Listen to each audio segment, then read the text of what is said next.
Seja bem-vindo ao canal Palavra de Esperança. Eu sou o pastor Vanderlei Andrade e nesta manhã quero meditar com você sobre os salmos citados por Jesus. Os puritanos do século XVI, século XV, chamavam os salmos de salmoterapia. Como nós perdemos ou deixamos de ganhar por não conhecer os salmos, não mergulharmos nessas preciosidades, pepitas de ouro que estão contidas no livro de Salmos.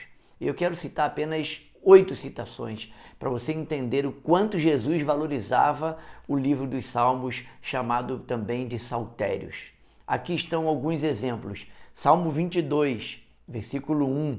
Jesus está citando ele quando ele está lá em Mateus 27 na cruz, morrendo em nosso lugar. Ele recita o Salmo 22, versículo 1. Meu Deus, por que me desamparaste? Salmo 110, versículo 1. Jesus também cita em Mateus 22, 41 a 45. Jesus usou esse texto para argumentar sobre a sua própria divindade quando ele foi questionado pelos fariseus. Ele diz lá no texto: o que vocês acham do Cristo? De quem é filho? Quando ele está questionando o próprio público dele. Salmo 118, versículo 22 e 23. Também é um outro texto que Jesus cita em Mateus 21, versículo 42. Jesus referiu-se a este salmo ao falar sobre si mesmo como pedra rejeitada ou pedra angular, pedra principal, que foi rejeitada pelo seu próprio povo. Mateus 21, 42, Jesus cita o Salmo 118. Quarto salmo que Jesus cita, Salmo 41, versículo 9. Jesus explicando este salmo a respeito de Judas Iscariotes, que havia de o trair. Em João 13, 18, Jesus está citando o Salmo 41, versículo 9. Estes são alguns exemplos que nós podemos olhar e ver o quanto, ao longo do Novo Testamento, esses textos foram importantes e decisivos, porque aprofundam sobre o quanto Jesus conhecia dos Salmos e também o quanto ele usou na prática no seu ministério entre nós aqui na Terra.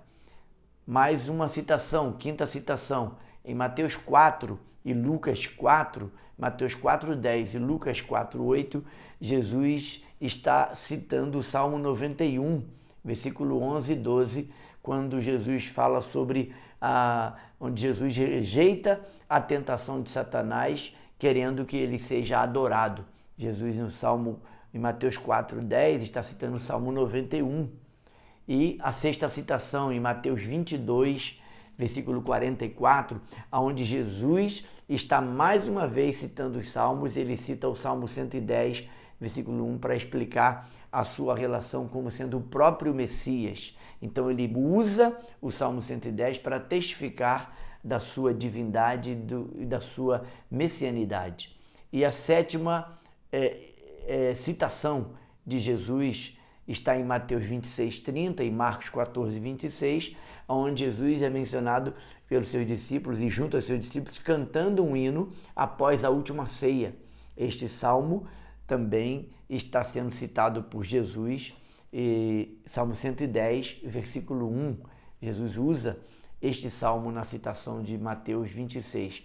E a última citação de hoje é João 10, 34 e 35, onde Jesus está fazendo referência ao Salmo 82, versículo 6, para defender a sua afirmação dele ser o Filho de Deus.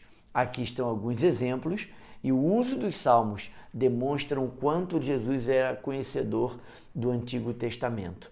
Qual é a lição que fica para mim e para você? Primeiro, nós não podemos menosprezar ou abandonar ou achar de menos importância o Antigo Testamento, porque o Antigo Testamento, principalmente os profetas e salmos, era a Bíblia de Jesus e dos irmãos que ali anunciaram o Evangelho no Novo Testamento. Portanto, quero lembrar a você o que pastor Álvaro, meu professor de Antigo Testamento, dizia em sala de aula. Se você não conhece o Antigo Testamento, você não conhece 2/3 da Bíblia. E quem não conhece 2/3 da Bíblia conhece muito pouco da palavra de Deus. Lembre-se que essas citações são apenas algumas. Portanto, o meu desejo e o meu encorajamento para você nessa manhã é que você procure dedicar tempo a estudar os Salmos. Quando você entrar no livro de Salmos, procure Jesus. Jesus está em todos os Salmos. Este é um bom exercício para a nossa fé ser aumentada e a nossa profundidade na comunhão com Deus também seja mais excelente. Saia da superficialidade. Algumas pessoas, usando os salmos, foram até curadas de depressão. Uma dica que eu deixo para você. Deus abençoe você. Eu sou o pastor Vanderlei Andrade. Este é o canal Palavras de Esperança. Ele existe para trazer esperança ao seu coração, mas também para abençoar a sua vida. Um forte abraço. Te vejo amanhã, se Deus assim permitir. Até lá.